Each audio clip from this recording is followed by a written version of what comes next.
Hello बच्चों, नमस्कार। मैं ओम पटलेसर। आप देख रहे हैं ओम पटलेसर 9th MSE चैनल। इस चैनल पर हम मैथ, साइंस और इंग्लिश का सारा बुक NCERT 9th का हिंदी मीडियम का बिल्कुल आपको इंस्टॉल करने वाले हैं। आप लोगों को सारी जानकारी इसमें मिलेगी। और यहाँ पर हमारा मेन इस चैनल का कॉन्सेप्ट है, हमारे पढ़ाने का जो है कॉन्सेप्ट है वो है compare wise, concept wise, connecting study with वैदिक, डिजिटल एंड जीवन की सीख वाली एजुकेशन।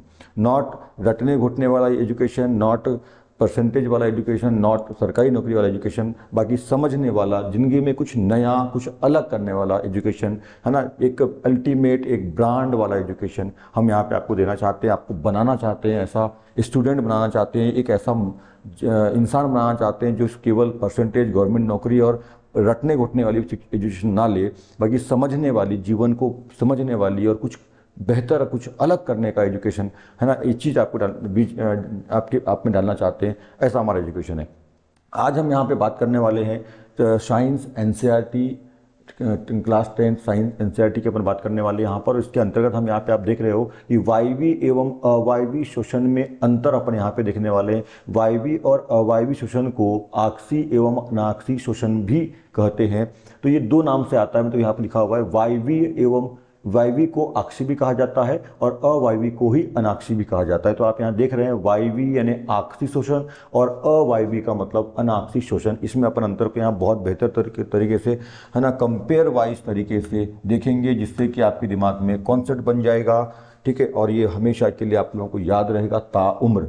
ठीक है, तो अपन समझेंगे यहाँ पर। देखिए, तो यहाँ सबसे पहले कुछ बेसिक बातों को अपन समझ लेते हैं। वायवी का मतलब क्या है? वायु। वायवी का मतलब वायु, और वायु का मतलब होता है मुख्यतः ऑक्सीजन। तो ऑक्सी, तो इसलिए इसको वायवी या ऑक्सी शोषण ऐसा बोलते हैं। वायु की उपस्थिति में सिंपल सा बिल्कुल तरीका है, जैसा नाम है वैसा काम है। नाम से ही उसका अर्थ समझ में आ जाता है, उसका काम समझ में आ जाता है। वायवी शोषण या ऑक्सी शोषण। तो वायवी शोषण का मतलब वायु की उपस्थिति में होने वाला शोषण, और वायु की उपस्थिति यानी वायु बोल रहे हो तो वायु में प्रमुखतः शोषण के लिए अपन बात करें, वायु में तो बहुत सारी गैसें होती है, बस शोषण में जो यूज होने वाली गैस होती है वो होती है ऑक्सीजन। O2 ही अंदर जाती है फेफड़ों से, बाकी तो अपन बाहर को।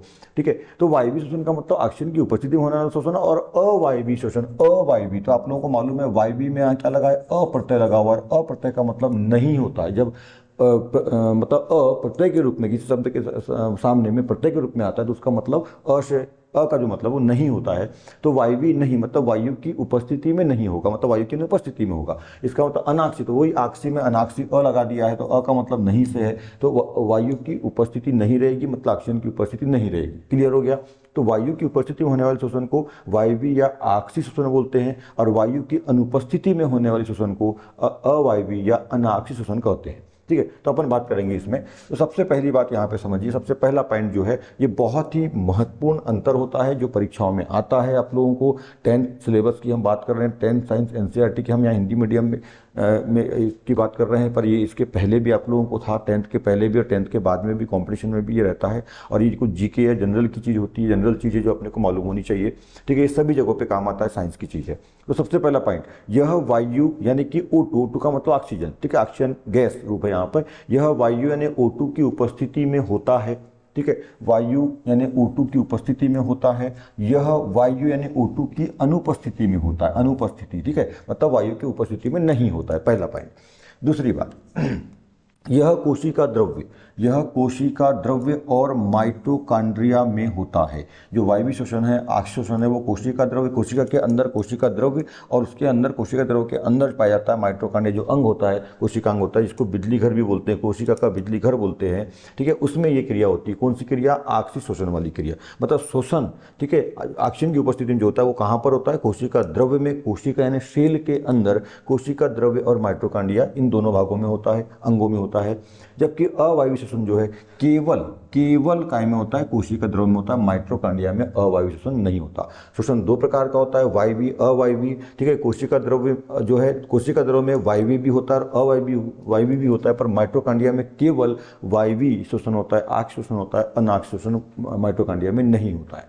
ठीक है, तीसरी बात, इसमें ग्लूकोज का पूर्ण, ठीक है, किसका, ग्लूकोज का, ठीक है। हमारा जो भोजन होता है ना, जो भी कुछ अपन खाते हैं, जो भी भोजन अपन कर, जो कुछ भी खाते हैं, वो अंततः लास्ट में ग्लूकोज में बदलता है और ग्लूकोज में बदलकर रक्त में मिलता है और रक्त में मिलने के बाद वो कोशिका में, हर एक कोशिका में, हमारी शरीर की कोशिका में पहुंचता है, ग्लूकोज के रूप में पहुंचता है, ठीक है।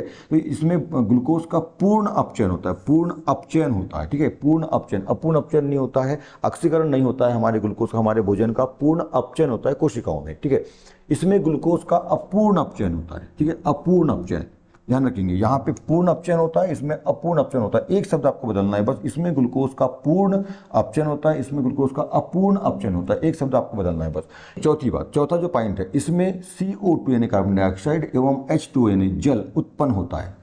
आपसी शोषण में कार्बन डाइऑक्साइड और जल उत्पन्न होता है, हमने शोषण भी पढ़ा है पहले, है ना, शोषण के मेरे वीडियोज भी आप देख लीजिएगा। तो जो हमारे कोशिकाओं में, मानव या जो भी जंतु हैं, उनकी कोशिकाओं में शोषण होता है, उसमें ग्लूकोज और ऑक्सीजन मिलकर के क्या बनाते हैं, तो उसमें कार्बन डाइऑक्साइड गैस निकलती है, ठीक है, जल निकलता है और ऊर्जा मुक्त होती है, ठीक है। तो कार्बन डाइऑक्साइड को अपन छोड़ देते हैं, जल हमारे शरीर को आवश्यकता होती है, ऊर्जा से हमारा वृद्धि विकास होता है, ठीक है। तो इसमें कार्बन डाइऑक्साइड और जल यानी कि H2O पानी उत्पन्न होता है, जबकि इसमें कार्बन डाइऑक्साइड और एल्कोहल उत्पन्न होता है। इसमें CO2 और H2O, यहाँ पे CO2 और एल्कोहल, मतलब यहाँ पे H2O के स्थान पे यहाँ पे एल्कोहल आएगा, बाकी दोनों पॉइंट सेम टू सेम होंगे, ठीक है।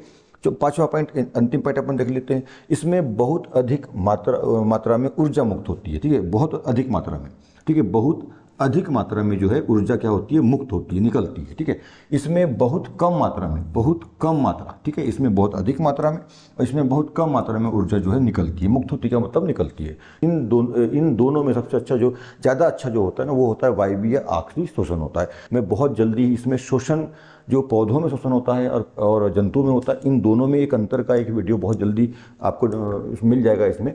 तो यहाँ पे मैं जो खास बात आपको जो आउटलाइन करा रहा हूँ, अंडरलाइन करा रहा हूँ, उसको समझना। यहाँ पर सबसे पहले पॉइंट में क्या लिखा अपन ने, यह वायु की उपस्थिति में होता है। देखिए, तो यहाँ पे उपस्थिति शब्द है और यहाँ पे यह वायु की यानी O2 की अनुपस्थिति में होता है, ये अनुपस्थिति शब्द है। बस आपको यहाँ पे उपस्थिति को बदलकर यहाँ पे अनुपस्थिति करना है बस। उपस्थिति में उपस्थिति तो है, बस अनु लगाना है, उपस्थिति में अनु लगा दो, आपका पहला पॉइंट, पहला अंतर तैयार हो जाता है, ठीक है। दूसरा अपन देखिए, यह कोशिका एवं माइटोकॉन्ड्रिया में होता है, जबकि ये केवल कोशिका में होता है। तो आपको ध्यान रखना है बस, ये माइटोकॉन्ड्रिया शब्द जो है वो यहाँ से हट जाएगा, मतलब यहाँ पे माइटोकॉन्ड्रिया रहेगा, वहाँ पे माइटोकॉन्ड्रिया नहीं है, बाकी सेम टू सेम वहाँ पे आ जाएगा। तीसरा जो पॉइंट है, इसमें ग्लूकोज का पूर्ण, देखो यहाँ पे ध्यान रखिए क्या बोल रहे हैं, ग्लूकोज का पूर्ण अपचयन होता है। यहाँ पूर्ण के स्थान पे क्या आ जाएगा, अपूर्ण आ जाएगा। जैसे यहाँ पे अपन ने उपस्थिति में अनु लगाए थे, अनुपस्थिति किया था, यहाँ पूर्ण में अ लगा दो, अपूर्ण करना है बस, बाकी सेम टू सेम वही पॉइंट है, ठीक है। चौथा देखिए, इसमें CO2 एवं H2O, इसमें CO2 एवं H2O उत्पन्न होता है। इसमें CO2 तो उत्पन्न हो रहा है, पर बदलना क्या है अपने को, H2O के स्थान पे क्या है, एल्कोहल यहाँ पे आएगा। यहाँ पे CO2 एवं H2O यानी जल है, इसमें CO2 एवं एल्कोहल है, तो बस यहाँ पे जल को हटा दीजिए और वहाँ पे एल्कोहल लगा दीजिए, तो आपका चौथा पॉइंट भी तैयार हो जाता है। पांचवा, इसमें बहुत अधिक ऊर्जा मुक्त होती है, बहुत अधिक ऊर्जा मुक्त होती है। इसमें बहुत कम ऊर्जा मुक्त होती है, कम ऊर्जा, बस इन शब्दों का आपको बदलना है। जो मैंने यहाँ पे नीले कलर से किया है, ठीक है, इसको बस बदलना है। एक बार फिर रिपीट कर रहा हूँ कि वायवीय शोषण का मतलब वायु की उपस्थिति में होने वाला शोषण, ठीक है, और अवायु शोषण का मतलब वायु की अनुपस्थिति में, यानी बिना वायु की उपस्थिति में होने वाला शोषण है, ठीक है। और ये जो शोषण क्रिया है, ये पेड़ पौधों में और जंतुओं में दोनों में होती है, पर इनमें थोड़ा सा अंतर होता है। तो थैंक्स फॉर वॉचिंग, और हमारे चैनल में बने रहने के लिए ऐसे ही सरल तरीके से comparative, concept wise, connecting study को समझने के लिए हमारे चैनल को लाइक कर लीजिए। Thank you for watching, good luck.